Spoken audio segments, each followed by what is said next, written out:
Alhamdulillahi wa kafa wassalatu wassalamu ala rasulillahil mustafa wa ala alihi wa sahbihi wa man wafa wa ba'd. Fa ya ahbaballahi wa ahbaba rasulihi sallallahu alaihi wasallam, usi nafsi wa iyyakum bi taqwallahi faqad fazal muttaqun fala tamutunna illa wa antum muslimun. Faqala ta'ala ya ayyuhalladzina amanu taqullaha haqqa tuqatih wa la tamutunna illa wa antum muslimun. Para al-mu'takifin peserta i'tikaf yang seluruhnya semoga tanpa kecuali baik di sini atau dimanapun mendapatkan penerimaan terbaik si Allah Subhanahu wa taala, dirahmati dan dikabulkan doa-doa kita semua. Dan pemirsa dimanapun Anda berada, berjumpa kembali dalam madrasah Imam Al-Bukhari, bahasan terkait dengan petunjuk Nabi sallallahu alaihi wasallam khususnya dalam mengisi ibadah siam kita. Hari ini seperti saya janjikan, kita akan coba membahas satu bagian aspek pokok kehidupan kita yang langsung disebutkan dalam hadis Nabi sallallahu alaihi wasallam sebagai pondasi hidup. Jadi sebetulnya setiap manusia yang hidup harus paham pondasi ini. Ini yang seringkali menyebabkan kita sulit menempatkan dalam beraktivitas, memikirkan sesuatu yang sudah teratur gitu. Sehingga jalan-jalan yang sudah diukur dan ditetapkan oleh Allah melalui Rasulnya, ini justru yang nggak ditempuh. Lelahlah kehidupan. Yang tadinya spirit kehidupan di dunia itu sebetulnya senang dan tenang. Itu sudah tegas Allah sampaikan ketika menurunkan Adam pertama kali untuk bertugas di bumi. Itu ada di Quran surah kedua Al-Baqarah di ayat 38. Allah sampaikan qul nahbitu minha jami'a. Sekarang dimulailah tugas Adam itu sebagai khalifah di bumi untuk membangun, memakmurkan bumi, sekaligus pesan. Kata khalifah itu memberikan kesan akan saling menggantikan. Dari kata khalafa yang saling menggantikan. Artinya Adam gak akan abadi. Ingat ya, Adam gak akan abadi. Jadi Adam meninggal, generasi melanjutkan, demikian seterusnya. Dan karena itu pesannya di Quran surah keempat An-Nisa, ya, di ayat yang ke-9 itu tegas Allah menyampaikan, wal yakhshal ladzina law taraku min khalfihim dzurriyyatan dhi'afa khafu 'alaihim falyattaqullaha wal yaqulu qawlan sadida. Hendaklah setiap orang tua itu merasa khawatir kalau nanti dia meninggalkan generasi setelah dia bertukar gitu kan dengan misinya itu, ternyata lemah keadaannya karena nggak disiapkan. Ya, apa yang harus disiapkan itu? Ya, itu lemah di sini kata para ulama ada 3. Ya, lemah iman, ya, lemah ilmu, lemah harta. Jadi ini mesti kuat, diberikan pondasi yang kuat. Iman mesti kuat, karena itu pegangan teguh kepada agama mesti kokoh. Ilmu juga mesti kuat, karena ini dasar juga ya untuk mendapatkan kesuksesan dunia dan akhirat bahkan. Kemudian yang terakhir harta, karena ini bekal juga yang dibawa untuk kemaslahatan dunia termasuk juga untuk akhirat. Ya nggak mungkin kita bisa zakat kalau nggak ada harta. Nggak mungkin sholat bisa membeli pakaian yang baik menutup aurat kalau nggak ada harta. Puncaknya haji dan sebagainya. Nah sekarang dari yang 3 pokok ini saya ingin turunkan beberapa yang penting, yaitu terkait dengan rizki yang kaitan eratnya dengan harta. Jadi kalau kita paham ini, apalagi masa pandemi seperti ini gitu kan, nah, kita akan dapatkan beberapa turunan dalam Al-Quran dan Hadis yang sifatnya sangat menarik. Saya mau turunkan dulu dalilnya ya, sehingga konstruksi pembahasannya utuh gitu ya, jelas. Jadi bukan persepsi kita, tapi dibangun di atas dalil-dalil firman Allah yang sifatnya sudah pasti, dan keterangan Nabi SAW yang mutlak gitu kan, nggak bisa ditawar di sini. Nah kita akan lihat bagaimana esensi rizki dalam Al-Quran dan hadis-hadis Nabi SAW. Pertama kita mulai dulu dengan Quran, ya, surah ke-51, ini alurnya, ayat 22. Ya. Kemudian kita turunkan ke bawahnya nanti Quran di surah ke-87 ya, Al-A'la ya. Ayat yang ketiga. Saya tuliskan dulu suratnya ya, supaya nanti tidak bertanya surat apa. Ini Adz-Dzariyat.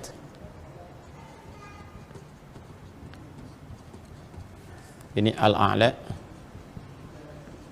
Ya. Kemudian saya turunkan untuk ke sini, nanti dijembatani oleh hadis. Hadisnya nanti saya teruskan. Ini Quran surah kedua Al-Baqarah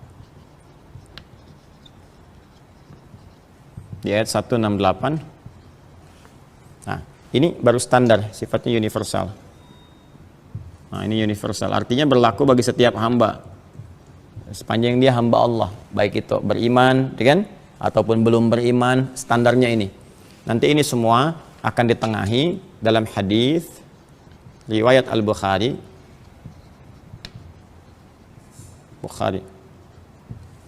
Kalau saya tidak keliru nomor hadis 3208, 3208. Nanti kita cek ya. Rawinya di sini Abu Abdurrahman, yaitu Abdullah bin Mas'ud. Abdullah bin Mas'ud. Kemudian dicantumkan juga oleh Al-Imam An-Nawawi, dikutip karena ini pondasi kehidupan, maka Al-Imam An-Nawawi pun memasukkannya dalam 42 hadis dasar, disebut Al-Arba'in itu. Ya, di hadis yang keempat. Ya, Al-Arba'in. Nomor hadis yang keempat. Coba yang bawa kitab Al-Bukhari cek dulu supaya saya tidak keliru. Ya, di nomor hadis 3208. Kalau nggak salah 473 di kitab Anda itu yang saya bagikan di itu. Ada nggak? Sebelah kiri atas ada. Ya, ada Abi Abdurrahman Abdullah bin Mas'ud radhiyallahu ta'ala anhu, ya. Inna ahadakum yujma'u khalqu fi batni ummi, ada hadisnya? Inna ahadakum yujma'u fi batni ummi. Betul ya? Nah, alhamdulillah. Jadi ini ya, pas ya. Baik, ini yang universal. Sekarang kita khususkan untuk yang beriman. Ya, mesti ada bedanya ya. Kita katakan, ya Allah, saya beriman kepadamu. Apa perbedaan iman saya dengan yang belum beriman terkait rezeki? Kalau sama-sama, untuk apa saya beriman? Itu kan logika berpikirnya ya. Maka Allah turunkan sebelum kita tanya ketentuan untuk orang beriman di Quran surah kedua Al-Baqarah. Nah, saya berikan begini supaya mudah. Ayat 172. Lebih dahsyat lagi nanti Quran surah ke-7 Al-A'raf ayat 96. Nah, kemudian ini korelasinya nanti kaitannya di Quran surah ke-65 At-Talaq. Wah, ini kalau mau kita turunkan panjang. Di ujung ayat kedua sampai dengan ayat keempat. Nah, contohnya, ini contoh di Quran surah ke-3 surah Ali Imran. Bukan Al tapi Ali ya. Di ayat ke-37. Nah, ini dulu, ini yang paling pokok yang dasarnya. Nanti kita turunkan, boleh jadi akan ada turunan-turunan detil lain di hadis Nabi SAW ataupun di ayat Al-Quran. Pertama terkait dengan esensi rizki, ya, sebagai pokok kehidupan. Esensi rizki dalam Al-Quran. Ya. Baik, Allah Subhanahu Wa Taala mencipta manusia dan memberikan misi. Ya, bukan hanya mencipta, tapi memberikan misi. Penciptaannya ada di Quran surah ke-15. Di ayat ke-28, dan dahsyatnya penciptaan ini diperkenalkan kepada malaikat dan jin yang sudah tercipta lebih dulu. Allah berfirman, wa idh qala rabbuka lil malaikati inni khaliqum basyara min salsalin min hama'in masdun. Dan Muhammad SAW, saya infokan, kata Allah, saya menyampaikan kepada semua malaikat dan jin yang telah tercipta lebih dulu, ya, saat Adam akan diciptakan, aku akan mencipta makhluk baru demi misi yang baru, misi yang khusus, ya, yang tidak akan diemban oleh malaikat, bukan pula oleh jin. Saking pentingnya misi ini, malaikat dan jin diinfokan. Ya, siapa nanti makhluk ini yang diciptakan? Nanti akan kita nyambung ke Al-Baqarah. Lihat pembuka ayatnya, wa idz qala rabbuka lil malaikah. Jadi penciptaannya dibuka dengan kalimat wa idz qala rabbuka lil malaikah. Nanti misinya pun ketika disampaikan akan dibuka dengan kalimat yang sama, wa idz qala rabbuka lil malaikah. Dan saya tekankan, malaikat sudah dulu tercipta, jin sudah dulu tercipta. Makanya di ayat 27-nya sebelum 28, Allah terangkan jin sudah duluan. Wal janna khalaqnahu min qablu min naris samum. Baru kemudian ke manusia. Nah, pindah kemudian ketika sudah tercipta manusia di sini. Manusia tercipta, kan? Nah, sudah tercipta tadi di Quran surah ke-15 Al-Hijr ayat 28, kan? Lalu sekarang misinya apa? Karena tidak boleh ada ciptaan Allah Subhanahu Wa Taala yang tidak mengandung makna, nggak ada faidah, nggak ada fungsi, nggak ada misi, mustahil, ya. Karena semua apa yang diciptakan Allah pasti ada manfaat, ada visi, ada fungsinya dalam kehidupan.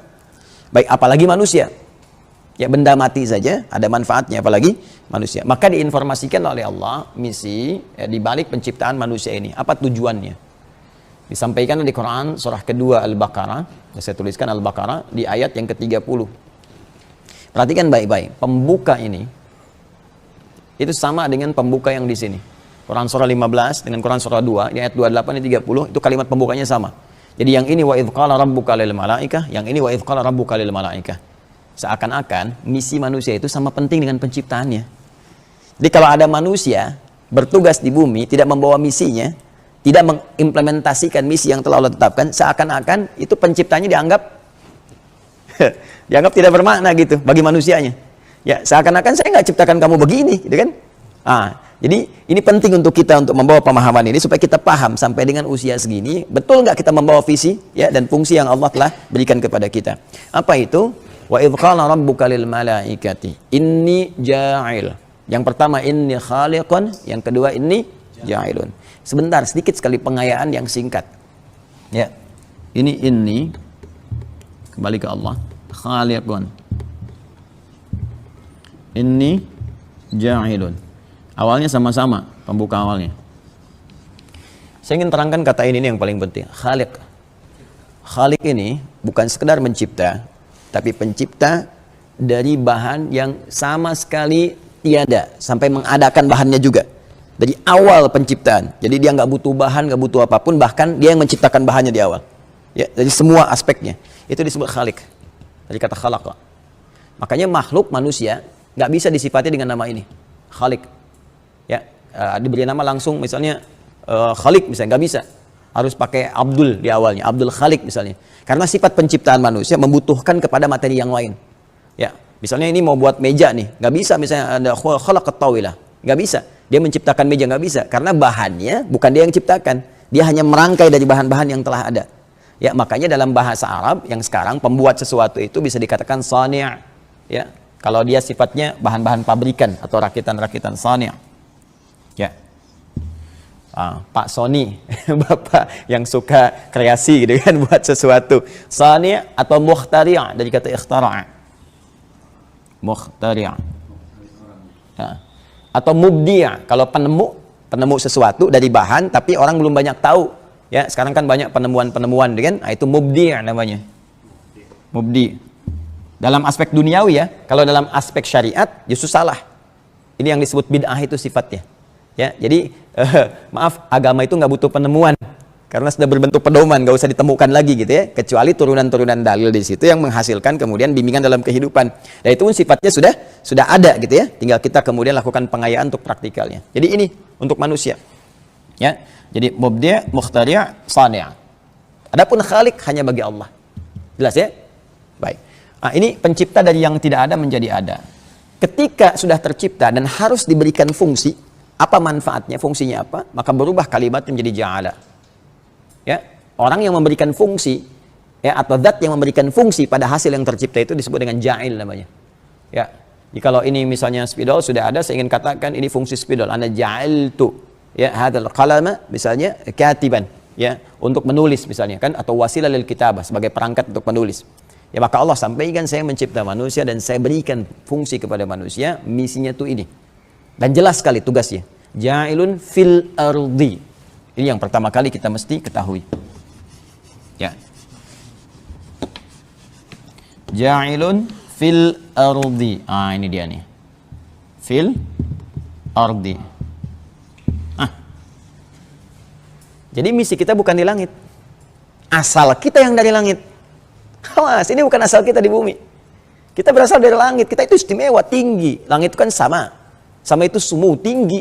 Jadi kita itu makhluk terhormat. Ya, makhluk yang tinggi, dimuliakan oleh Allah Subhanahu wa taala. Ya, sama status dengan malaikat, ya, jin yang taat, sama-sama mulia. Tapi nanti manusia bisa lebih mulia dibandingkan dengan makhluk-makhluk tadi ketika berhasil membawa misi ini. Cuma diberi tugas untuk menentukan kemuliaan. Itu diberi tugas. Tugasnya di mana? Fil ardi, yang kita terjemahkan dengan bumi. Ya, asalnya ardun itu setiap tempat yang ditapak. Setiap tempat yang ditapaki itu ardun namanya.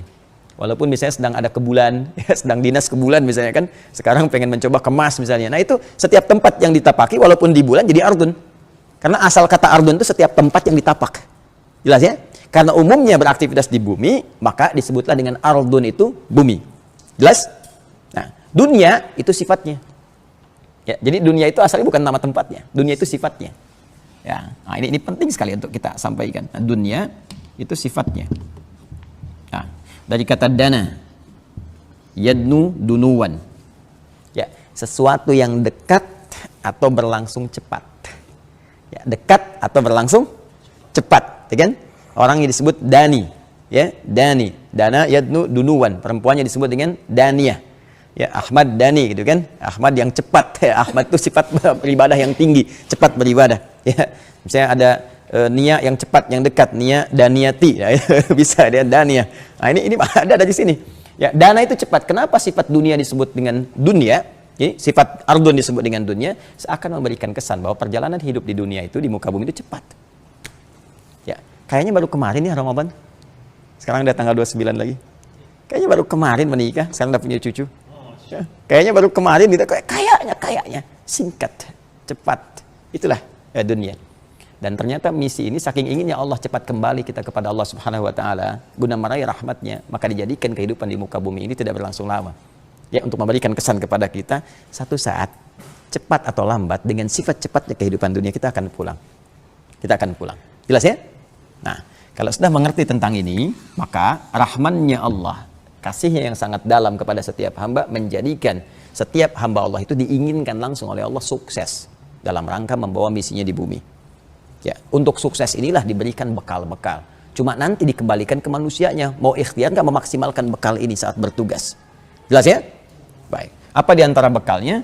Inni ja'ilun fil ardi, ini ya. Jadi misinya, kalau misi kan selesai, misi komplit kan harus kembali kan? Laporan kan? Sama saja kan? Kita pulang. Nah, ini misi komplit, kita pulang kembali kepada Allah, lalu dievaluasi bagaimana misi kita itu yang disebut dengan hisab nantinya. Nah, ketika kembali ini membawa misinya apa? Ja'ilun fil ardi khalifah. Tadi saya katakan, khalifah itu setidaknya punya dua makna yang utama. Satu, akan saling menggantikan. Jadi sifat misi ini kata Allah akan saling menggantikan, gak akan abadi. Ya, kita selesai, ada generasi lain. Generasi ini selesai, ada yang lainnya lagi. Tarik konteks lebih dekat ke keluarga, ayah selesai, gantikan anak. Anak selesai, gantikan cucu. Demikian seterusnya. Dan nanti ada konsepsi dalam Al-Quran memberikan petunjuk kepada kita bagaimana menyiapkan generasi terbaik untuk menggantikan kita. Nah, yang kedua, mana khalifah ini dari kata khalafa, turunannya adalah sesuatu yang membawa kebaikan. Ya, kemakmuran, manfaat, dan kesuksesan. Jadi seakan memberikan kesan saat bertugas nanti, apapun tugasnya harus sukses. Harus membawa manfaat. Harus baik. Makanya nanti turunannya Quran surah ke-17 ayat 70. Ya, surah 17 ayat 70. Walaqad karramna bani Adam. Ya, sungguh kami muliakan semua anak cucu Adam. Jadi, saat kita turun ke muka bumi ini, kita membawa sifat kemuliaan. Itu yang harus ditransfer dalam kehidupan kita. Jangan sampai mengurangi kehormatan kita. Makanya turun hukum haram. Pernah dengar haram? Ini haram. Itu haram dari kata hurmah. Ah, ini ada soundtracknya sedikit. Ini anak-anak nih biasanya lagi menghafal ya, ngulang dia. Nah, jadi hormah itu haram itu diserap ke dalam bahasa Indonesia di kata hormat. Hormat itu seakar dengan kata haram. Bukan diharamkan hormat, bukan. Asalnya turun hukum haram itu untuk menjaga kehormatan kita supaya tidak larut dalam kenistaan. Jadi jangan turun status menjadi makhluk yang tercela, padahal asalnya terhormat gitu. Makanya lisan kita itu terhormat, jangan dipakai untuk berkata yang kotor. Begitu berkata yang kotor menurunkan kehormatan kita. Asalnya demikian. Ya. Nah, jadi ini yang kita harus bawa misi kita di muka bumi, apapun profesinya. Apapun pekerjaan kita, passionnya apapun, berlaku yang baik. Sukses di dalamnya. Bangun bumi dengan baik, niatkan sebagai ibadah, pulang kepada Allah. Untuk memberikan ini supaya sukses, diberikanlah bekal. Ya, di antara bekal yang paling utama, teman-teman sekalian, ada 3 yang paling utama. Ya. 1 nanti batas waktu untuk menjalankan misi disebut dengan ajal. Terus ada batasnya, ya kan? Karena kan misi kalau komplit pulang. Kalau nggak ada batasan repot tuh, ya. Nah, 1 itu. Yang kedua, rizki perangkatnya. Ya, rizki perangkatnya. Kalau nggak ada rizki, ya memang batas waktunya ada, gitu kan? Ya, tapi nggak ada perangkatnya. Bagaimana kita menjadi sukses, ya kan? Dan turunannya. Kemudian yang ketiga, ilmu. Ya, ketiga apa? Ilmu, ya. Baik. Nah, ini jelas kalau ini sudah dipahami ya, turunan ini sudah dipahami. Sekarang Allah memperkenalkan dulu pertama ini ilmu di ayat 31-nya. Ya kan? Wa 'allama Adam al-asma'a kullaha, gitu kan? Nanti di ayat 31, nanti saya cerita di kesempatan yang lain. Ya, di kesempatan yang lain untuk membahas ini supaya kita tidak terlampau panjang masuk ke dalamnya, dan saya tunjukkan betapa dahsyatnya turunan ini sampai menjadikan di Amerika itu melakukan riset dari ayat ini dan menyimpulkan bahwa manusia itu dahsyat. Tidak ada makhluk paling pintar di muka bumi ini, ya, selain manusia. Sampai di riset bagaimana kapasitas memori manusia itu. Ya, sekian ratus juta gigabytes itu ya, yang memorinya bisa menangkap segala hal. Nanti saya turunkan di sini. Saya ingin masuk bahasan kita sekarang terkait dengan yang ini dulu, yang rezeki. Ya, jadi ini kita akhirkan yang ini. Kita masuk sini dulu. Khairul umuri awsatuha. Banyak orang galau. Apalagi dalam situasi pandemi semacam ini gitu kan. Ini terhambat pekerjaan, terhambat begini, begitu dan sebagainya. Seperti apa sih konsepsi Al-Quran memberikan jalan kepada kita untuk mendapatkan rezeki dengan ikhtiar yang kita tempuh. Dan bagaimana jalan ikhtiarnya? Ya. Yuk kita kesini dulu. Quran surah 51 ayat 22.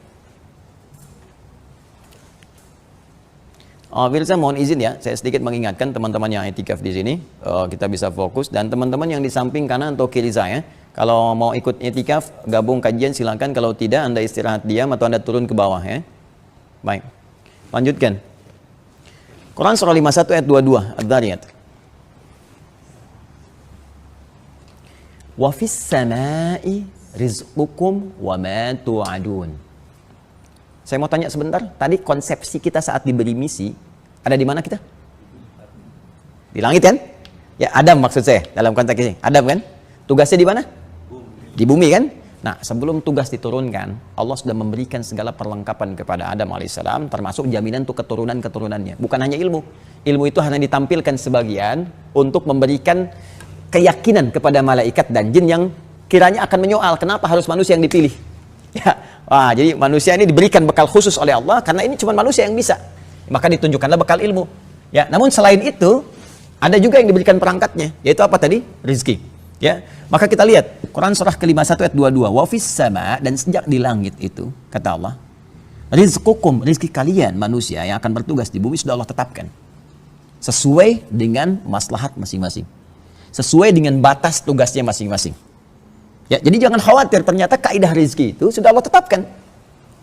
Ya, saya ulang ya, kaidah rizki itu sudah teratur. Ya.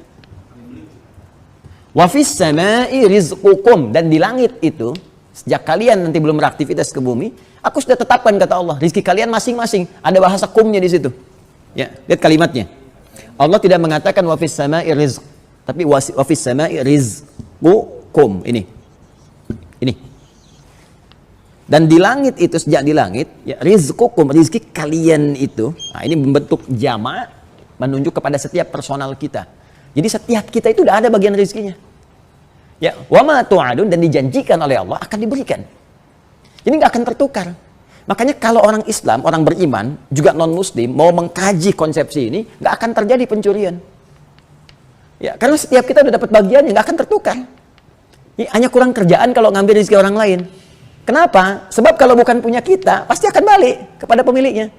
Mau ditunggu apapun, mau di dunia, ya tenang dari awal begini, nanti 2 tahun kemudian, 5 tahun kemudian, 10 tahun kemudian ternyata diketahui, karena TPPU misalnya kan, ada yang diingatkan, pesantren ada yang diarahkan untuk mendekat kepada Allah supaya paham lagi. Nggak ketemu di dunia, nanti akan kembali. Baik di keturunan, dikejar kembali. Ada yang di alam kubur, sampai di akhirat. Kalau sampai di dunia ini tidak tersalurkan dengan baik, dijaga oleh dia, tidak sampai misalnya di akhirat, Allah kembalikan dalam bentuk pahala-pahala kebaikan yang ditukar nanti oleh orang yang zalim tadi. Jadi ini konsepsinya kalau kita paham, nggak akan pernah ada rezeki tertukar saat di dunia, mustahil. Ya, mustahil. Dulu ada putri yang tertukar mungkin, rezeki yang tertukar tidak. Jadi kalau orang paham, sekali lagi, orang nggak akan tergerak untuk mencuri. Demi Allah saya katakan ya, mengambil rezeki yang punya kita itu hanya melelahkan diri saja, karena pada akhirnya akan kembali kepada pemiliknya. Ya, putar-putar di situ aja, pada akhirnya balik lagi. Ini satu. Ya. Nah, kemudian wa ma tu'adun, dan dijanjikan oleh Allah akan diberikan. Jadi sudah janji, Allah sudah komit. Ya, sudah komit ini rezeki. Ketika tugas kita dimulai saat di dunia, ya, itu dengan sifat yang cepat, di bumi kita menapak, dengan itulah kemudian rezeki Allah persiapkan untuk diberikan pada kita. Bagaimana caranya? Ini yang kita teruskan. Pertama, sifat rezekinya terukur sesuai dengan maslahat hidup kita. Walladzi qaddara fahada, sabbihisma rabbikal a'la, alladzi khalaqa fasawwa. Tuh lihat turunannya. Sabbihisma rabbikal a'la. Hanya Allah yang Maha Agung, yang Maha Suci, ya, yang berhak menentukan segala aspek kehidupan. Alladzi khalaqa fasawwa. Dialah Allah yang telah menciptakan dan memberikan kesempurnaan dalam aturannya. Khalaqa, bukankah mencipta khaliq? Ya kan? Alladzi khalaqa, dan Allah telah menciptakan. Siapa yang diciptakan di antara kita? Fasawwa, lalu memberikan kesempurnaan dalam hukumnya. Apa di antara yang sempurna itu? Walladzi qaddara fahada. Perhatikan ya, ini indah sekali rumusan diksinya. Walladzi qaddara, dan dialah Allah yang menetapkan kadar dengan terukur. Baik, menetapkan kadar dengan terukur, fahada, dan memberi petunjuk kepada kita bagaimana mendapatkan kadar yang telah terukur itu. Sekarang kita pengen tahu apa di antara kadar yang terukur ini. Dan dari mana kita bisa simpulkan itu bagian dari rizki. Keterangan Nabi yang terdapat di sini. Makanya saya katakan ditengahi di sini. Ya, lihat rumusannya di sini tengahi oleh hadis Al-Bukhari nomor hadis 3208. Ya, saya coba bacakan di adinda yang pegang kitab. Langsung ke bawah ke hadisnya. Qala Bismillahirrahmanirrahim. Qala inna ahadakum yujma'u khalquhu fi batni ummihi 40 yawman thumma yakunu 'alaqatan mithla dhalika thumma yakunu mudghatan mithla dhalika thumma yab'athu Allah malakan fayu'maru bi arba'i kalimatin wa yuqalu lahu uktub 'amalahu wa rizqahu wa ajalahu. Ini dia. Uktub amalahu wa rizqahu wa ajalahu. Ketemu kan? Baik, saya bacakan hadisnya yang versi riwayat Muslim. Ini kan tadi Al-Bukhari, saya bacakan versi riwayat Muslim. An Abi Abdurrahman, ya, Abdullah bin Mas'ud radhiyallahu taala anhu qala Rasulullah sallallahu alaihi wasallam wa huwa as-sadiqul masduq. Ingat ini yang mau saya tekankan. Dari Abdullah bin Mas'ud, semoga Allah meridai kepada beliau. Abdullah bin Mas'ud itu termasuk sahabat Nabi yang indah bacaan Al-Qur'annya. Ya, saking indah bacaannya itu, nanti ada dua sahabat, Ubay bin Ka'ab dan Abdullah bin Mas'ud. Saking indah bacaan Quran, pernah terjadi begini. Beliau baca Quran, tiba-tiba angin datang. Terus pohon-pohon kurma itu goyang gitu ya. Beliau berhenti dulu bacanya. Diam lagi. Baca lagi, kencang, semakin kencang. Karena kekhawatiran, takut, datangilah Nabi. Dilaporkan kejadian itu. Apa komen Nabi? Kata Nabi SAW, tahukah engkau, saking bagusnya bacaanmu, malaikat itu berlomba turun ke bumi untuk mendengarkan bacaanmu. Kalau tadi engkau nggak berhenti, hancurlah tempat-tempat sekitarannya. Saking banyaknya malaikat turun. Makanya di muka bumi Abdullah bin Mas'ud cuma satu. Bayangkan kalau setiap kita seperti Abdullah bin Mas'ud, hancur mesti lisan. Semua terbang gitu kan. Nah itu kemuliaannya. Jadi kalau kita mau belajar versi ngaji jalur sahabat Nabi, maka lihat Abdullah bin Mas'ud. Dan sering diminta oleh Nabi untuk bacakan ayat kan. Jadi boleh kita minta orang misalnya datang, tolong bacakan, tolong imami, itu bisa. Nah, diantaranya tadi. Ya diantaranya tadi. Nah, beliau juga ahli hadis. Meriwayatkan hadis dari Nabi sallallahu alaihi wasallam. Apa hadisnya? Ini yang mau saya katakan. Ani Nabi sallallahu alaihi wasallam wa huwa as-sadiqul masduq. Nah, kalau ada kalimat sadiqul masduq, ini ada yang penting. Sadiq wa huwa as-sadiq al-masduq. Sadiq itu orang benar. Semua orang bisa mencoba jadi seperti ini. Tapi masduq belum tentu. Masduq itu yang dibenarkan. Jadi pribadi Nabi itu bukan hanya sekedar benar menyampaikan, benar bersikap, tapi dibenarkan pula bukan hanya oleh kawan, termasuk oleh lawan. Ya. Semacam Abu Jahal, Abu Lahab dan semacam membenarkan sikap Nabi, cuman karena iri saja, karena takut kedudukannya diambil, ya, takut kalah saingan, maka mereka bersikap kontra terhadap Nabi. Buktinya apa? Saat sebagian sahabat Nabi itu hijrah ke Habasyah, Raja Najasyi yang tadi malam saya ceritakan, waktu kita salat ghaib untuk Ustaz Zul itu, ya, itu ditanya, bagaimana keadaan Muhammad sallallahu alaihi wasallam, ya? Karena nanti ada utusan dari Quraisy untuk meminta mereka itu yang minta suaka ditarik kembali, ya, supaya dihukum. Maka ditanya kepada perwakilan Quraisy tadi, gimana keadaan Muhammad itu? Disampaikan, dia orang yang terpercaya, orangnya jujur, orangnya begini. Itu disebutkan, mereka ngaku sendiri. Termasuk ketika ke Kaisar Romawi tanya kan, ketika ada utusan, gimana sifat Muhammad SAW itu? Disampaikan. Dan benar semuanya, mereka mengakui bahwa sifat-sifat ini shadiq dan masduq. Jadi ini sifat yang melekat pada Rasulullah SAW. Kita mungkin bisa benar, tapi tidak semua orang bisa membenarkan kita. Ya, nah biasanya kalau ada redaksi seperti ini sebelum menyampaikan hadis, ini menunjukkan perkara yang akan disampaikan perkara gaib. Ya, yang ada sisi misterinya. Baik, yang semua kita mungkin belum bisa menjangkaunya. Maka dimunculkanlah kalimat ini untuk menegaskan kebenaran informasinya. Muhammad itu jangankan kawannya, lawannya pun membenarkan. Maka semua apa yang disampaikan Muhammad SAW itu pasti benar, walaupun kita belum mengetahuinya.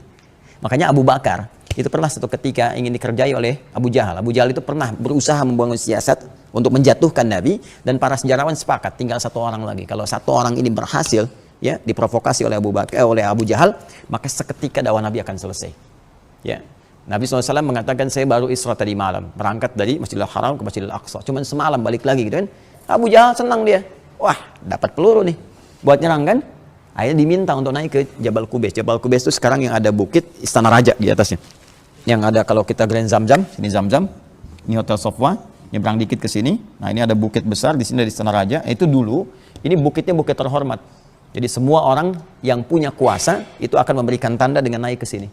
Makanya sekarang dinasti Saudi misalnya, kenapa mereka bikin istana untuk menunjukkan mereka yang sekarang pegang kontrol pemerintahan. Ya, ini sudah dadak dulu, ya, secara historical. Nah, makanya Nabi ketika beliau Isra, ya, Abu Jahal mengatakan, Muhammad SAW naik aja ke Jabal Qubais, sampaikan informasi, gitu kan, ini berita besar, orang harus tahu. Naiklah Nabi. Begitu Nabi naik, menyampaikan berita itu, nah, langsung Abu Jahal menyampaikan naik ke atasnya, lalu dia berkata, ini kan dustanya Muhammad SAW, ini dustanya Muhammad. Ya. Bagaimana ada orang berangkat ke Masjidil Aqsa, kita aja berniaga, itu bisa berbulan-bulan, bisa bertahun-tahun untuk pulang. Dia cuma semalam katanya balik lagi. Maka tertawa banyak orang. Disitulah ada yang tadinya yakin jadi ragu, ada yang kembali kemudian ke percayaan semulanya dan sebagainya. Tinggal satu orang yang menentukan, yaitu Abu Quhafah. Abu Quhafah itu rumahnya di mana? Yang Hotel Hilton sekarang.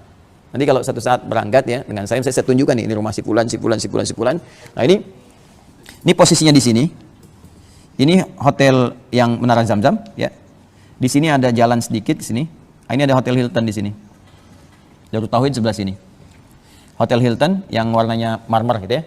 Nah, ini kalau kita dari tengah itu naik tangga ada eskalator. Ya, eskalator, kemudian berhenti di eskalator, masuk itu samping kanannya ya.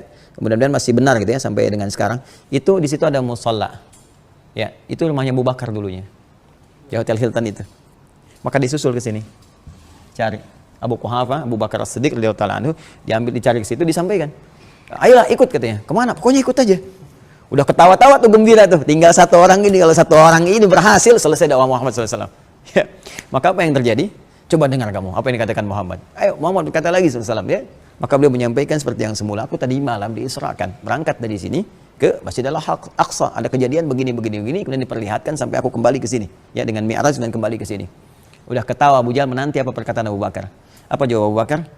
Sekalipun Muhammad SAW mengatakan, di belakang bukit ini akan ada musuh menyerang kita.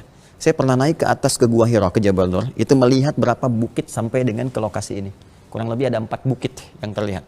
Ya, 1, 2, 3, 4 ya. Saya pernah naik ke atas tuh, melihat ke arah sini.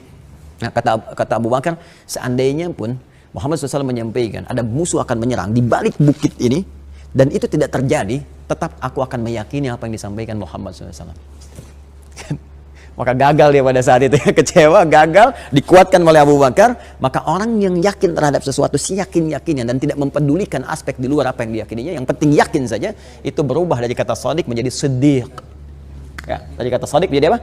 Siddiq. Maka sejak itulah disebut dengan Abu Bakar As-Siddiq. Ya, dan diapresiasi dengan turunnya satu ayat dalam Al-Quran menunjukkan perilaku yang benar itu, jamaknya disebut siddiqin. Maka nanti kita temukan di Quran surah ke-4 An-Nisa ayat 69. Ya. Di antara ahli surga ini golongan siddiqin.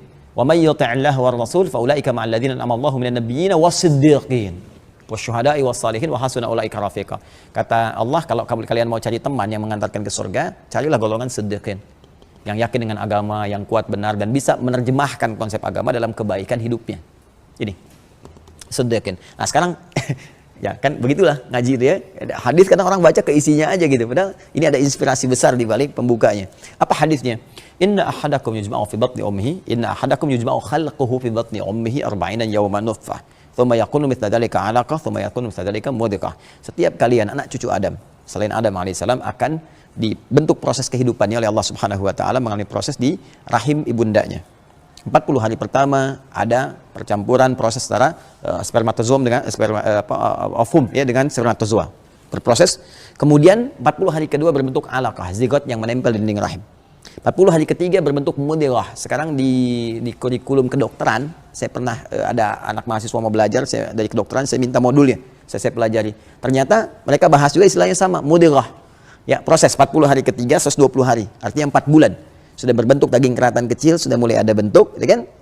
Tsumma yursalu ilaihil malak. Di proses 4 bulan inilah, nah ini yang mau saya katakan. Di 4 bulan ini 120 hari diutus malaikat.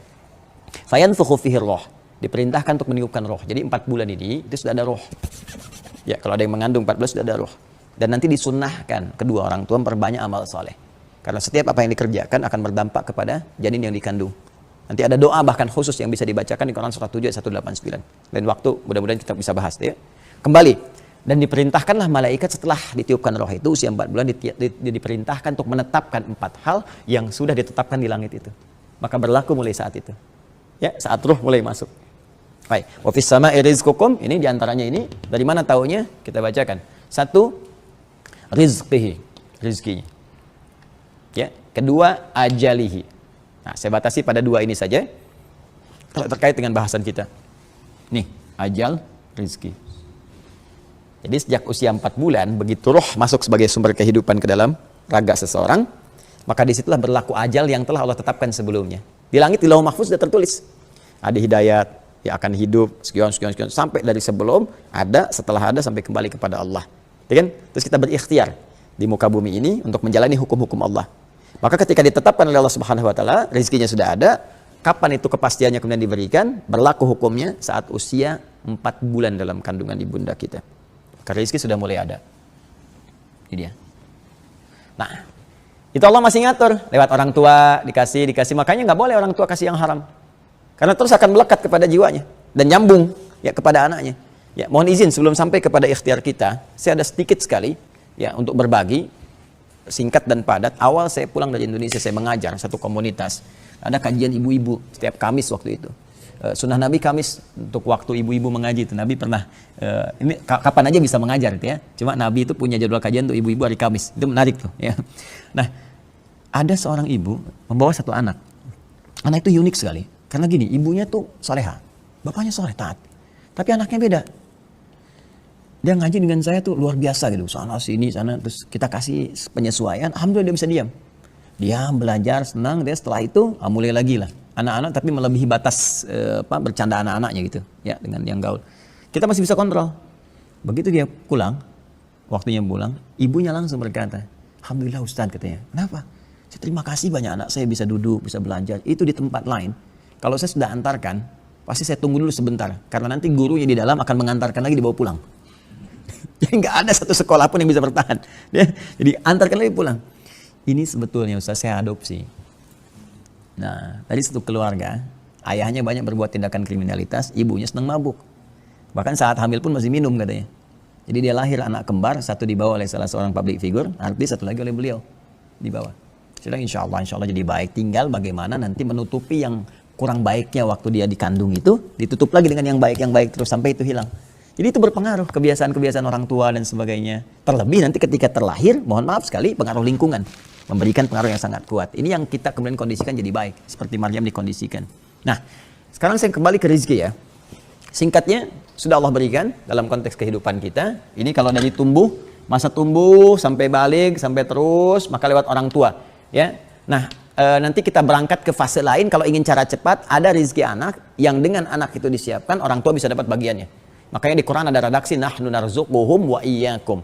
Kamu jangan takut dengan anak. Kalaupun sekarang misalnya kamu kondisi cukup, ya berikhtiar belum maksimal, kamu takut nih anak-anak, kayak sampai ada yang mohon maaf, ya ada yang mengakhiri jiwanya, ada yang buang ya ke panti ini, panti itu, ada yang buang tengah jalan. Itu dikecam oleh Al-Quran sejak dulu 15 abad yang lalu.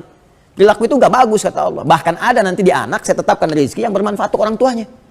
Ya, tapi dikasih jalan. Di antara jalannya dekatkan pada agama. Kalau nggak percaya silakan. Jadikan anak Anda atau cucu misalnya hafal Quran aja, penghafal Quran. Nanti lihat barokahnya kepada kedua orang tuanya. Ya, bukan hanya apresiasi, kadang-kadang ada hal-hal lain yang kita sudah berusaha nggak terwujud, begitu anak dapat terwujud. Itu ada anak para penghafal Quran kecil-kecil. Orang tua dah nabung bisa haji, bisa umroh aja nggak bisa. Begitu anaknya hafal Quran tiba-tiba kamu haji, kamu umroh, orang tuanya ikut. Itulah barokah anak, dia dapat, orang tua ikut. Ya, prestasi dunia juga begitu. Anak dapat beasiswa, orang tua dapat bagiannya. Demikian. Jadi ada lewat ilmu, lewat iman dan turunan-turunannya. Nah, ada sebaliknya. Orang tua dapat rezeki diberikan kepada anak bagiannya, itu yang nafkah konsepnya. Nah, cuma kita akan tinggalkan kedua ini. Kita akan terfokus kepada personal kita saja. Bagaimana cara kita mendapatkan rezeki itu. Ya, baik tidak terkait dengan orang tua ataupun orang tua kepada kita. Sekarang lihat konsepsinya. Nah, ini secara universal dulu ya, umum. Karena ini statement yang Allah sampaikan dalam Al-Quran untuk hamba. Kalau hamba kan menyeluruh sifatnya. Ya. Nah, kalau sifatnya menyeluruh, maka diksinya yang disampaikan oleh Allah itu berupa nas kalimatnya. Ya, bentuknya an-nas. Kalau sudah ada an-nas, nah ini dipahami umumnya mencakup seluruh kalangan manusia, mau beriman mau tidak. Maka hukum Allah menetapkan demikian. Ya, termasuk rezeki nanti. Ya, termasuk rizki. Karena rizki ini konsepsinya ketika diberikan mengantarkan dia mendekat kepada Allah. Boleh jadi dengan rizki ini dia menjemput hidayah untuk beriman. Jelas ya? Yuk kita turunkan. Rizki tadi ditetapkan di mana? Di langit kan? Tugas kita di mana? Di bumi kan? Nah, berarti Allah punya kewajiban menurunkan, memberikan rizki itu ke kita di bumi kan? Nah, maka sejak usia 4 bulan berlaku ketetapan Allah. Nah, yang ditetapkan di langit tadi sudah mulai harus berlaku sampai kepada hamba Allah ini. Nah, bagaimana prosesnya kita bisa mendapatkan itu? Ya, nah diaturlah di Quran surah kedua ayat 168. Paling kanan, agak ke bawah sedikit di mushaf standar. Ya ayyuhan nasu. Tuh, redaksinya sudah pakai nas. Nah. Ya ayyuhan nasu, hai semua manusia, dimanapun kalian beraktivitas, dimanapun kalian berada, berdomisili. Pernah saya sampaikan kan huruf ya itu untuk memanggil yang dekat, menengah ataupun jauh. Bagaimanapun keadaan kalian, sepanjang kalian manusia. Ya. Kulu mimma fil ardi, tuh. Halalan thayyibah. Redaksi pertama, ya ayyuhan nasu, saya hapus dulu ini untuk memudahkan. Bismillah. Ya ayyuhan nas kulu. Ini dia. Mimma fil ardi halalan thayyibah. Ini konsepsi pertamanya. Rezekinya Allah tetapkan di langit. Kitanya sedang mulai bertugas di bumi. Maka diturunkanlah kemudian berlaku rezeki yang akan diberikan kepada kita yang akan beraktivitas di bumi. Nah, saat Allah menurunkan, bagaimana cara kita menjemputnya? Ya, untuk mengambilnya. Perhatikan baik-baik. Ya ayuhan nas, hei semua manusia. Saya tegaskan ke sini pakai ayyuhanya. Ini yang saya ingin tekankan. Ini disebutkan 150 kali dalam Al-Quran. Ayyuh ini sifatnya taukid untuk menguatkan.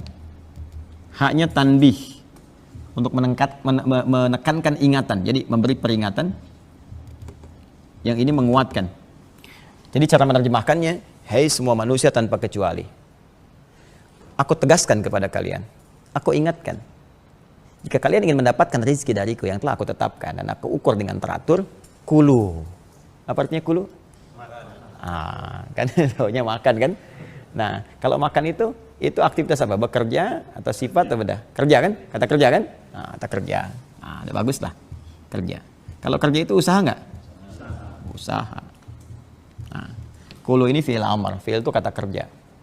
Nah, maka kalau kita ingin mendapatkan rezeki dari Allah, perintah pertama dari Allah adalah usaha untuk mendapatkan itu. Kerja. Bergerak. Ya. Sepanjang kita mau bergerak, beraktivitas, ya tuntutan Allah sederhana. Bergerak aja. Minimal motivasi terdepannya itu untuk mencari makan, kebutuhan pokok. Ini yang disebut di bahasa Indonesia, kalau saya nggak keliru, sinekdok pas pro toto. Ya. Menyebutkan sebagian yang dimaksud keseluruhan. Atau sinekdok lawannya totem pro parte, menyebutkan keseluruhan yang dimaksud sebagian. Ya, kalau orang mau bekerja itu kan, mohon maaf ya ketika ditanya, Papa berangkat kemana? Mencari sesuap nasi. Ya kan? Padahal yang dicari kan se-magic jar, kemudian juga untuk pakaian, untuk kelengkapan itu kan. Tapi yang kita tampilkan itu kan, mencari sesuap nasi kan. Nah ini di ilmu balaghah rumusnya dzikrul ba'dhi yuradu bihil kullu, menyebutkan sebagian dimaksud keseluruhan. Ya, sinekdok pas pro toto. Jadi yang Allah ingin sampaikan adalah, kamu mesti bekerja, berikhtiar. Kalau enggak, bumi enggak terbangun nanti. Gimana bisa bangun kantor, bisa ada kendaraan, bisa bikin obat, bisa bikin ini itu kan kreasi kita. Jadi ini katalis yang dipacu oleh Allah. Ayo kerjakan ini, nanti rezeki turun. Dan hikmahnya ketika kita bergerak bukan cuma rezeki yang turun, maka kemaslahatan bumi yang tadi telah ditetapkan oleh Allah terbangun. Perangkat-perangkat kemudahan, jadi ini, jadi itu. Nah, orang Indonesia kan luar biasa. Kemarin kan kita bahas. Ikan, orang Arab kepala dibuang, orang Indonesia diramu lagi, jadi masakan. Kepala kambing jadi masakan. Ya orang-orang daun cuman dibuang-buang, udah ini orang Indonesia tek jadi bungkus ketupat. Jadi bungkus lepet macam-macam kan. Jadi semua bisa diolah gitu kan. Dan perintahnya sederhana, kalau Anda bergerak, rezeki turun. Makanya sebetulnya untuk mendapatkan rezeki itu nggak perlu pusing. Ya, nggak perlu pusing. Bahkan perintah paling dahsyatnya nih. Ya, yang paling menarik. Kita hidup di mana? Di bumi kan? Ya, yang kita tapak itu bumi nih, fil ard. Ya kan? Dan yang paling dahsyat ada minnya, mimma nih. Kulu mimma. Mimma ini asalnya begini, min plus ma. Nah, kalau pakai ma, ini isim mausul, kata sambung untuk menunjuk semua keadaan tanpa batas. Ya, semua terjangkau tanpa batasan. Makanya ketika Ramadan, ghufira lahu ma taqaddama min dzambi. akan diampuni semua dosa tanpa batas yang pernah dikerjakan. Ada hadis kan, man shoma ramadhana imanan wa ihtisaban ghufira lahu ma taqaddama min dhanbi. Sepanjang bertobat gitu kan. Nah, ini pun tanpa batas disambungkan ke bumi di sini. Allah sampaikan, saya bentangkan seluas-luas, jadi seluruh wilayah bumi. Kalau kamu mau beraktivitas, jadi nggak ada alasan dimanapun kamu tinggal, pasti rezeki akan menyertai sepanjang kita mau bergerak. Tapi yang Allah tuntut dengan pergerakan itu nggak banyak. Min. Apa artinya min? Sebagian. Dari itu hukum nahu. Tapi kalau balaghah, itu min artinya banyak. Di antaranya tab'id. Ya, at-tab'id. At-tab'id ini menunjuk pada sesuatu yang parsial, sebagiannya saja. Artinya apa? Kalau kita sambungkan min dengan ma, karena ada hukum idgham di sini, ya idgham bi gunnah, maka kita baca mimma. Asalnya min dengan ma. Yang Allah tuntut di sebagian bumi dimanapun kita berada, karena kita nggak harus menjangkau semua bumi. Kita bergerak aja. Saya sekarang ada di Bekasi, Bekasinya di Pekayon misalnya kan. Saya mencari ikhtiar di Bekasi, oh belum ketemu, profesi udah banyak yang lain. Pindah sedikit geser ke Galaksi. Ya kan? Coba lihat peluangnya apa yang bisa kita kerjakan. Sekarang kan banyak orang modal peluit aja, prit lewat 1.000. Sekarang nggak pakai peluit ya, ya itu dahsyat tuh. 1.000, makasih Pak. Ya 2.000, makasih Om tuh. Bapak jadi Om. 5.000, jadi bos tuh. Jadi besoknya Anda terima setoran karena dia bilang bos kan. Jadi itu luar biasa tuh. Cuma belokkan jalan aja udah bisa jadi rezeki. Halal kan? Baik kan? Nah, makanya nanti ada turunan dengan yang kalau ingin meningkat lagi silahkan. Nanti padanannya ilmu. Semakin tinggi ilmunya, semakin terangkat derajat, semakin mudah rezekinya. Itu yang konsepsi Quran surah ke Al-Mujadalah itu. Ya, di ayat yang surah 58 di ayat yang ke-11. Yarfa'illahu alladhina amanu minkum walladhina utul ilma darajat. Allah akan mengangkat semakin ilmunya naik tinggi, rezekinya pun bersanding dengan ilmu. Makanya nanti konsep yang pertama dibangun ilmu, turunannya nanti ada rezeki dan waktunya disebut dengan ajal. Di S1 naik S2, salarinya lain, perhatiannya lain. Naik S3 semakin tinggi lagi, semakin beda lagi. Itulah. Jadi kalau kita mau tingkatkan kualitas kita. Tapi kalau kita mau dapat rezeki saja sesuai dengan kadar kehidupan kita, maka kita bergerak dapat rezeki. Jadi kalau kita cuma diam, kata Umar nggak akan ada turun dari langit langsung kemudian mohon maaf emas dan perak gitu kan. Kita harus jemput. Ya kecuali cara menjemput kita adalah dengan cara menunggu sampai datanglah kemudian satu kondisi yang dengan kondisi itu datang rezeki, cuman caranya nggak menyenangkan. Ya, nunggu gak makan-makan sampai sakit, bawa ke rumah sakit, baru infus masuk rezeki itu lewat sakit. Datang orang dan sebagainya. Saya dulu waktu di Kairo ada diskusi begini, ada dua orang pintar dua-duanya. Ya, satu aliran tekstual, yang kedua perpaduan teks dengan konteks dan masuk pada kontekstual gitu ya sifatnya. Jadi orang ini gini punya prinsip. Allah kan sudah katakan rezeki diatur di langit, pasti diberikan. Kita nggak usah repot. Yang udah diatur katanya udah. Ya dia nggak baca aturannya bagaimana. Yang penting Allah sudah mau kasih, kita tunggu. Gak bisa kata yang satu, harus kita ikhtiar dulu, ikhtiar baru datang. Kita buktikanlah. Jadi yang satu ingin membuktikan, saat kayak gini kita nih, ya kita etikaf. Kalau di Timur Tengah itu gak harus Ramadan. Kadang-kadang ada zawiyah. Zawiyah itu untuk khusus kita menyendiri, baca, bertakarrub pada Allah, sisi yang lain tuh ya. Kayak kita punya nih, di sini misalnya, atau tempat sebagian belakang masjid itu. Itu masuk dia sembunyi di balik meja. Dan ada kebiasaan etikaf di situ, dia sembunyi di balik meja supaya gak ketahuan. Nah biasanya ada orang donatur kasih makanan. Ya, setiap waktu gitu ngelihat. Hari pertama masuk lihat ada berapa orang. Ya, hal min akhir, ada lagi yang lain enggak? Katanya saya mau ngasih makanan nih. Enggak ada, karena dia kan sembunyi. Kan enggak boleh ngapa-ngapain, diam. Kan? Tanya marbot enggak tahu, karena marbot enggak tahu ada yang sembunyi di situ. Hari kedua tanya lagi kan, ini saya kasih lagi ada yang lain, enggak ada kan? Dia boleh gelisah tuh, lapar. Hari ketiga dia enggak tahan. Dia udah enggak tahan, begitu datang lagi orang nanyakan kan, ada lagi yang lain katanya kan? Ini saya mau pindah ke tempat lain kalau enggak ada yang lain kan? Dia ngasih kode, gitu kan? Baik, begitu dia ngasih kode, rupanya ada orang, kata marbot kaget. Begitu dilihat, dah kelihatan orang lapar kan? Kenapa anda nggak bilang katanya kan? Dikasih dia kemudian 2 bagian, 2 box lah kalau kita. Begitu dikasih itu temennya yang tadi diskusi langsung nyamperin ke dia katakan kan saya udah bilang dari awal, rezeki itu mesti diikhtiarkan dicari walaupun dengan gitu. Ya? Nah, ini kadang-kadang kalau kita nggak puasa kan orang ceramah berarti dia pengen minum kan. Nah ini yang saya maksudkan ya, jadi jangan putus asa, jangan ada alasan ya, kayak pertanyaan yang tempo lalu kan, di sini diponis saja di pekerjaan itu kan kita bisa mencari yang lain, berikhtiar. Yang penting Allah menuntut kita ikhtiar. Kadang-kadang ini yang terjadi seringnya begini, bukan nggak dikasih, tapi Allah itu sangat pencemburu pada ketakwaan kita. Jadi kalau sudah orang mendekat kepada Allah itu dijaga oleh Allah. Dinaikin dulu sampai merasakan kenikmatan mendekat kepada Allah. Lalu setelah itu terjadi sesuatu yang sangat dahsyat. Akumulasi dari ikhtiar dia selama dia mencari itu. Misal, sekarang hari apa? Selasa. Nah, Selasa ya kan? Selasa ada yang kerja nih. Ya, taruhlah melamar pekerjaan atau nyari atau kemana. Terus dalam pandangan manusia nggak dapet tuh. Bukankah setelah itu dia berdoa kan? Meningkatkan sholatnya. Ya, kadang dia tahajud, kadang dia puasa, kadang macam-macam. Nah, itu tanda pertama. Jadi kalau kita sedang mendapatkan keadaan seperti itu, cepat ambil. Pasti Allahnya tambah lagi. Tingkatkan ibadah. Boleh jadi yang ditunggu oleh Allah itu, ini aspek ibadahnya. Mudah bagi Allah menurunkan rezeki. Cuman kamu kemana aja? Sekarang kamu baru datang bisa tahajud. Kemarin kamu jarang. Hampir nggak pernah. Nggak pernah puasa sunnah, nggak pernah baca Quran. Kalau cuma nyari dunia, jangankan kamu yang belum beriman pun bisa dapat itu.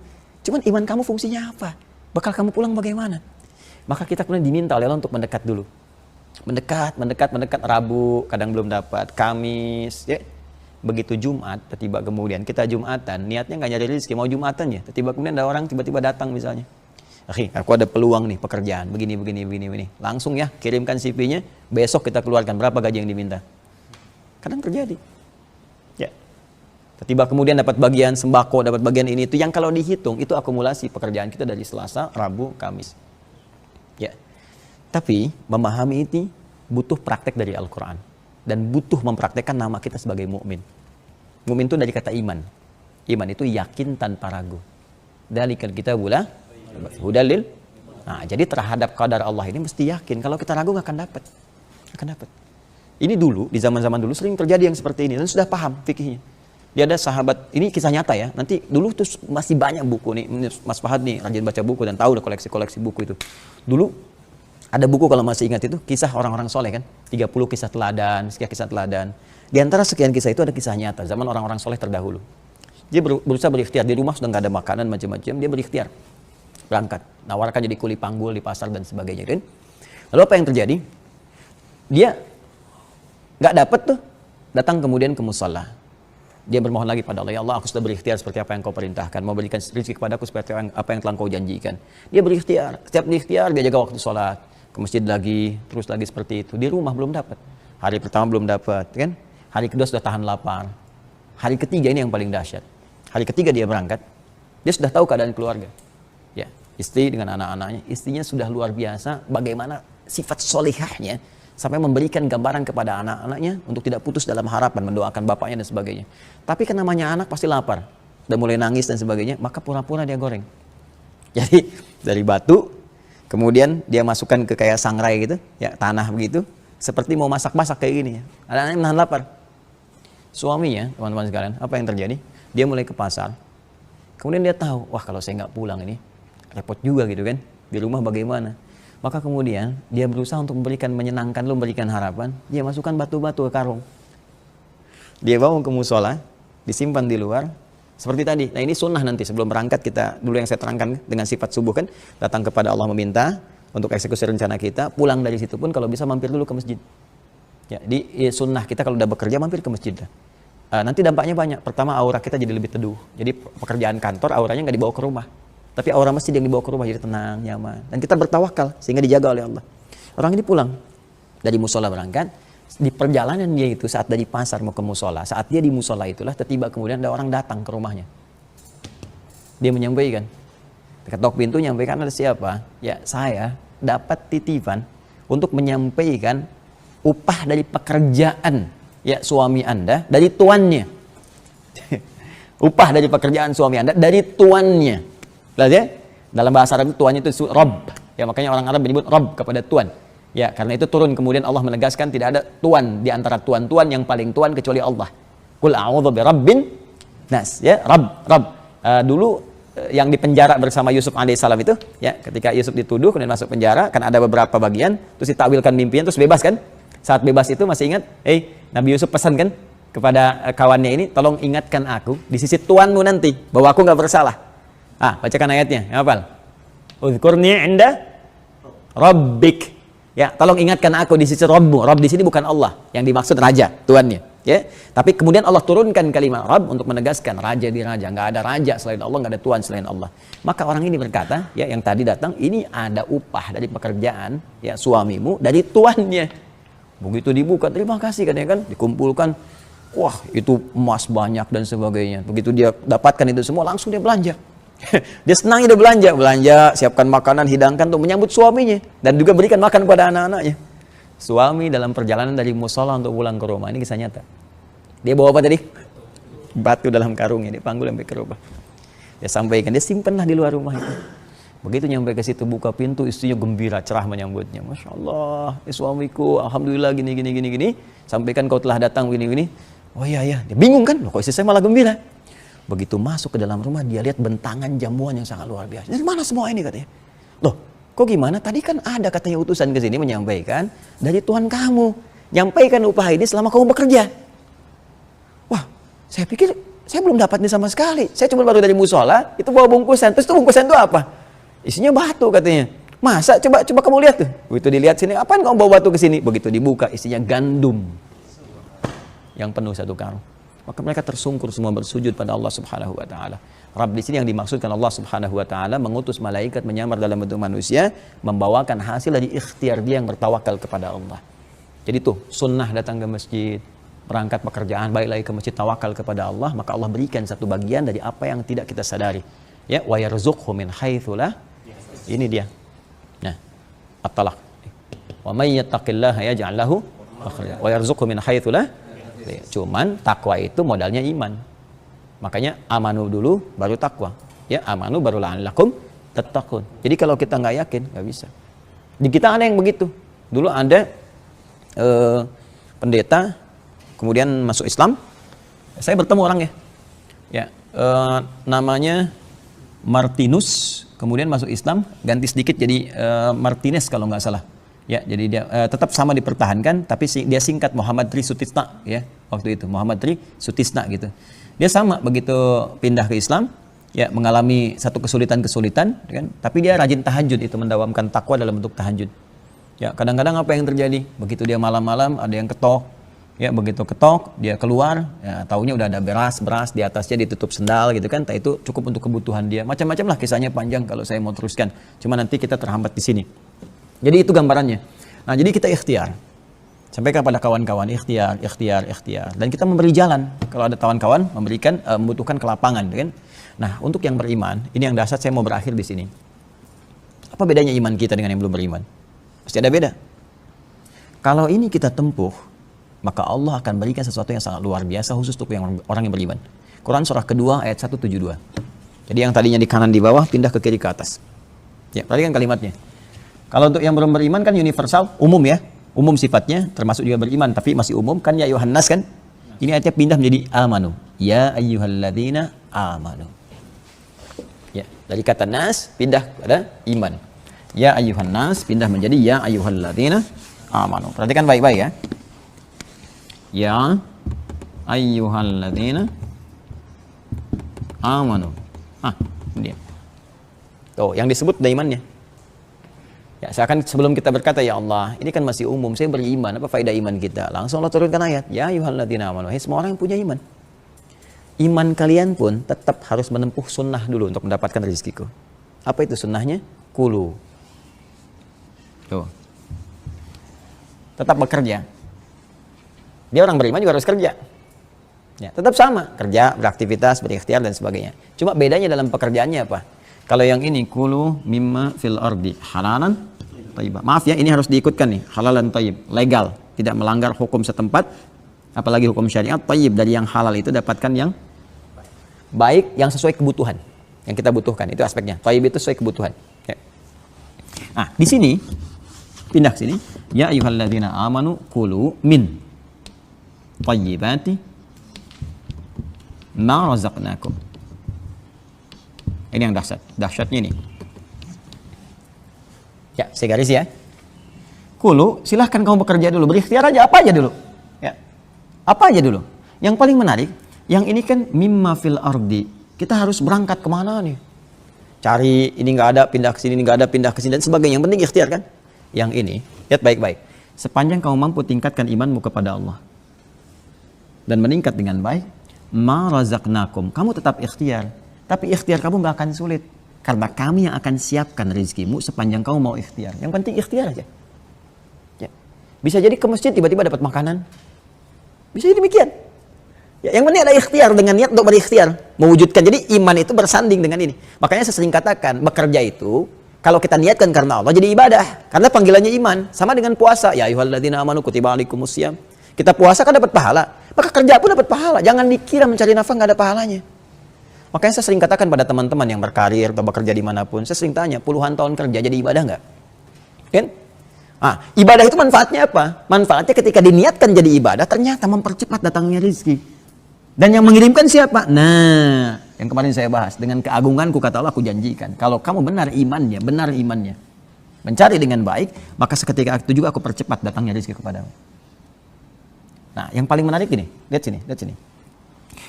Ini kan ya ayyuhan nasu kulu mimma fil ardi halalan. Yang ini ya ayyuhalladzina amanu kulu min thayyibati. Disebutkan lagi thayyib ini, tapi bentuknya jamak. Thayyibat jamak dari kata thayyib. Tapi halalnya dibuang. Halalnya nggak disebutkan. Kenapa halal nggak disebutkan? Karena kalimat iman sudah disebutkan duluan. Karena pemilik iman itu mustahil mencari yang haram. Karena imannya otomatis membimbing dia untuk mendapatkan yang halal. Nah, jadi kalau kita ingin cepat mendapatkan rezeki dari Allah, jangan sekali-kali terpikir mendapatkan dengan cara yang haram. Jangan sekali-kali. Ya, karena iman itu ada. Makanya kata Nabi, la yasikul mu'min indama yasik wa huwa mu'min. Enggak mungkin orang beriman itu mencuri, korupsi, menipu. Ketika dia melakukan itu ada iman dalam jiwanya. Intinya menunjukkan kelemahan di imannya. Ya, maka kalau kita ingin mendapatkan cepat dari Allah, berpikir yang positif kepada Allah, kuatkan iman kita dengan amal soleh, karena iman bersanding dengan amal soleh. Ya, tingkatkan amal soleh kita, semakin kuat imannya, semakin cepat Allah berikan. Maka yang diberikan oleh Allah itu adalah min thayyibati. Thayyib adalah satu kebutuhan kita, ya, secara fisikal, materi fisik. Satu kebutuhan kita yang terkait dengan materi fisik, ya, makanan, pakaian, dan sebagainya. Nah, ini sifatnya kalau sudah butuh berarti berkah. Jadi kalau ada orang bisa mengelola harta rezeki sesuai kebutuhan, berarti berkah hartanya. Ya, karena ciri harta yang tidak berkah diantaranya apa? Dikoleksi sesuai keinginan nafsu, tapi gak dibutuhkan, gak digunakan. Ya, kumpulkan ya pakaian, kendaraan, perangkat, macam-macam, setiap ada, pengen, tapi dipakai enggak. Ini menunjukkan kurang berkah. Berkah itu ziyadatul khair, bertambah nilai manfaatnya. Nah, kalau nggak bermanfaat, untuk apa gitu? Jadi kalau Anda misalnya dapat gaji 10 juta, 5 juta, 3 juta per bulan, tapi cepat habis, sehari habis, 2 hari habis, dan bukan aspek kebutuhan. Yang mengkonsumsi dengan itu, ini menunjukkan dia nggak berkah. Ya, tapi kalau dapat 1 juta, 100.000, bertahan sebulan. Ya, saya punya kawan dulu, orang awak, ya, dari Bukit Tinggi, Masya Allah. Datang ke Tripoli dengan saya bareng-bareng satu angkatan. Bawa cuma $50. Itu $50 bertahan selama 4 tahun di sana. Ya. Dan dia ingin balas itu dengan bekerja keras untuk menghajikan ibundanya. Dia dapat itu, dia ingin kembalikan kepada ibunya dalam bentuk ibadah haji. Itu bertahan dan berkah hidupnya sampai sekarang. Ada kawannya malah nggak bawa apa-apa. Dan minta gitu. Ini luar biasa. Ya. Nah, jadi ini yang mau saya sampaikan. Saya sedikit ya. Saya pernah datang ke satu daerah. Karena anak saya pengen ngerawat kambing. Dengar Nabi pernah menggembala kambing, pengen Buya gembala kambing. Ayo saya bawa. Satu tempat, naik bukit Gunung. Saya dengar ada orang soleh ngelola kambing. Begitu ke situ lihat. Itu kambing baru datang katanya. Masya Allah, saya coba lihat. Kambing itu ada yang mulutnya ditutup dengan potongan aqua. Yang ada setengah liter itu ya, yang agak ditutup tuh. Saya tanya itu kenapa ditutup? Ya, sakit atau bagaimana? Lihat jawabannya. Orang desa yang jarang ngaji seperti kita, tapi bagaimana dia menjaga imannya kepada Allah. Itu bukan sakit Gus katanya. Itu kambing, sengaja kami tutup dari tempat kami beli di bawah, supaya di jalan dia nggak makan yang bukan haknya. Itu saya terpaku begini, keluar air mata saya menetes. Saya bilang, saya mengajar, dan banyak orang datang ke Majelis Ta'lim, tapi Anda yang mempraktekkan isinya. Jadi makanya dapat 100.000, 200.000 untuk per bulan itu berkahnya luar biasa. Kami datang tuh makanan, ikan, apa ada aja gitu. Itu sangat luar biasa. Jadi kisah-kisah itu banyak kami koleksi gitu. Itu sangat luar biasa untuk menginspirasi. Jadi saya katakan kalau iman kita bisa meningkat, maka berkah Allah berikan. Berkah. Walaupun cuma dapatnya 100.000, tapi berkahnya luar biasa. Ya kita dapat 500.000, tiba-tiba mau belanja, kawan traktir. Mau gini, buah, teman-teman antarkan, dan sebagainya. Dan gak pernah gitu selesai, terus begitu. Ya. Nah yang terakhir, ada yang paling dahsyat. Ini saya akhiri. Quran surah 7 ayat 96. Ya, Quran surah 7 ayat 96. Paling kanan sebelah atas. Tadi kan Nas kan? Terus ini iman kan? Nah, sekarang tambah lagi satu. Semakin kita tambah dengan kebaikan, semakin cepat rezeki mengalir. Dan Allah tawarkan untuk semua tanpa batas, bukan satu dua orang. Seakan ingin memberi kesan bahwa rezeki Allah itu terbuka untuk siapapun. Rahmat Allah sangat luas. Apa kata Allah? Walau anna ahlal qura amanu, iman tuh, wattaqau, plus takwa, imannya tambah takwa. Nah, coba saya tanya lagi, rezeki tadi di mana ditetapkan? Di langit. Langit kan? Nah, diturunkan kemana? Sekarang perhatikan, kalau iman kita tingkatkan, diisi dengan takwa maksimal, walau anna ahlal qura, kalau ada satu penduduk negeri, satu semuanya, bukan satu dua orang. Kita berdoa di Indonesia ya kan? Baik semua. Amanu, mereka mau beriman kepada Allah. Wattaqau, lalu tingkatkan imannya dengan meningkatkan takwa. La fatahna alaihim barakatim minas sama'i wal ardh. Kami buka semua pintu keberkahan rezeki di langit dan di bumi. Atas bawah.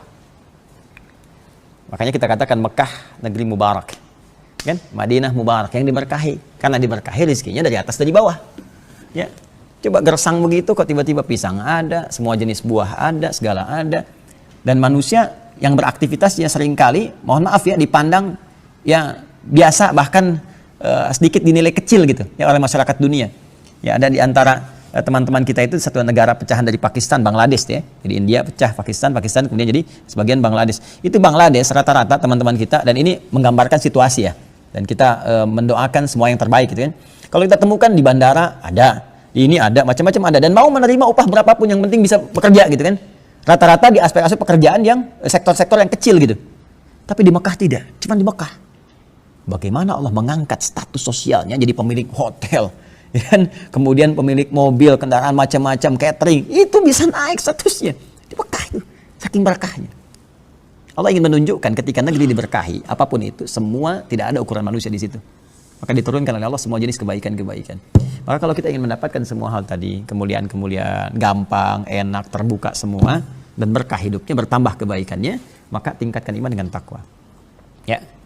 Nah, lalu turunlah jaminan Allah di Quran surah At-Talaq, turun ke bawahnya tuh, ayat 2-4. Kalau kita bisa tingkatkan takwa kan, amanu wattaqau kan, maka lihat jaminannya. Wa may yattaqillaha yaj'al lahu makhraja wa yarzuqhu min haitsu la yahtasib. Siapa yang mampu meningkatkan takwa, semakin meningkat, maka yang pertama Allah akan berikan solusi dari setiap persoalan yang dialami. Rizki bahkan yang datang dari sisi yang tidak diduga.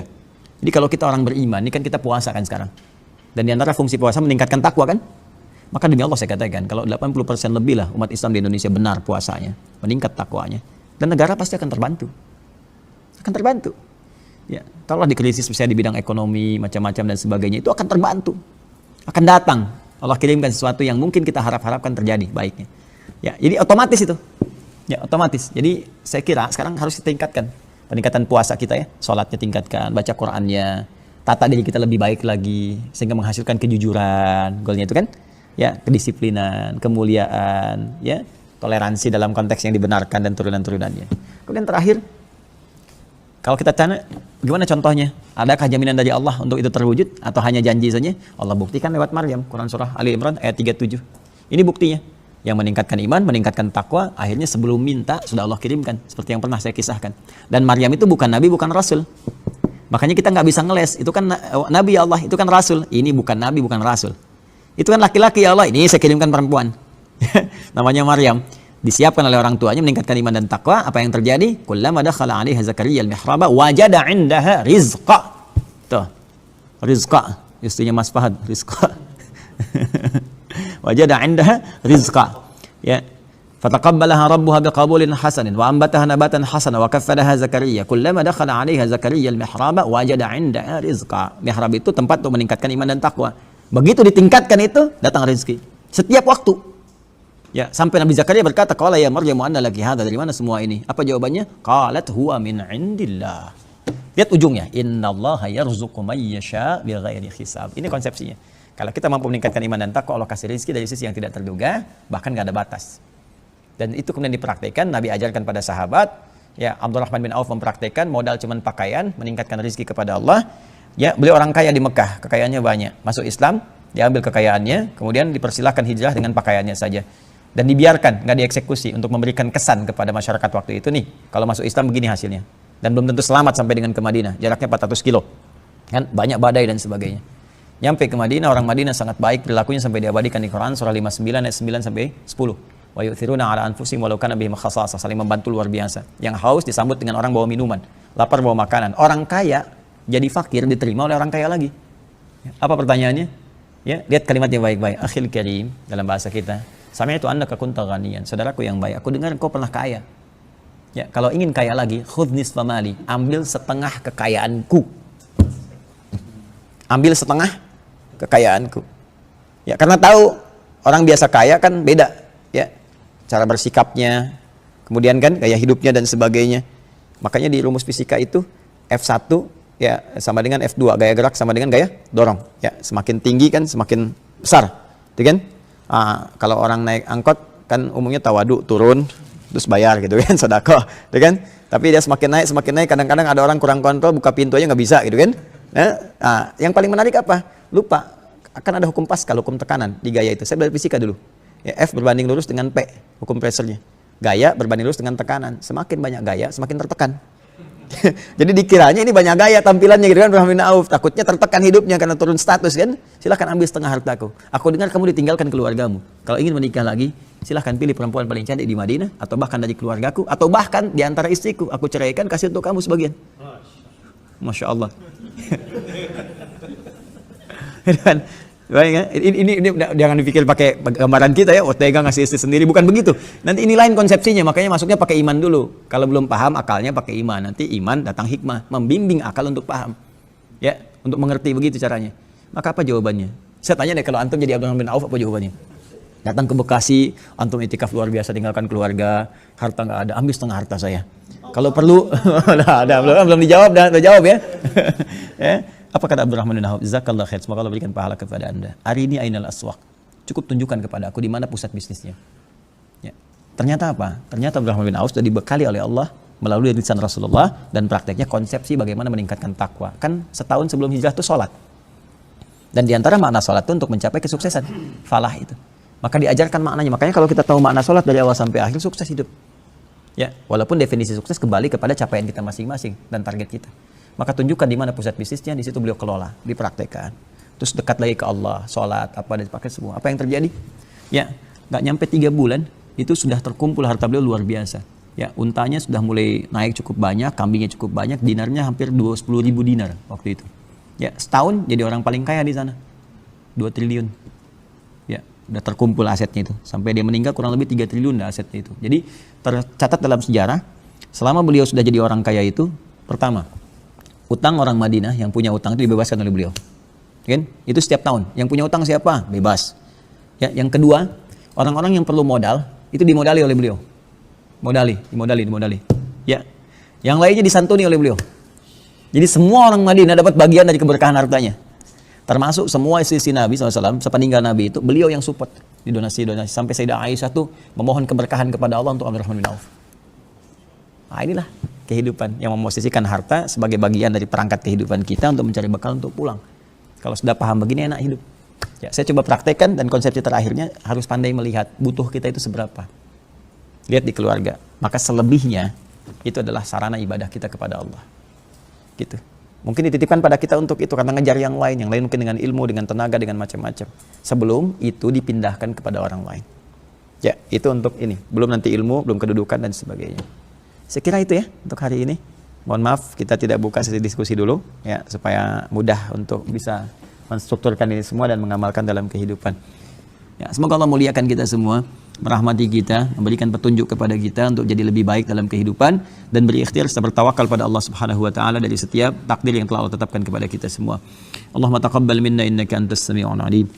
وتب علينا إنك أنت التواب الرحيم اللهم ارزقنا رزقا حلالا طيبا واجعلنا من المؤمنين المتقين يا أرحم الراحمين وألحقنا بالصالحين مع الذين أنعمت عليهم من النبيين والصديقين والشهداء والصالحين وحسن أولئك رفيقا ربنا آتنا في الدنيا حسنة وفي الآخرة حسنة وقنا عذاب النار بفضلك سبحان ربك رب العزة عما يصفون وسلام على المرسلين والحمد لله رب العالمين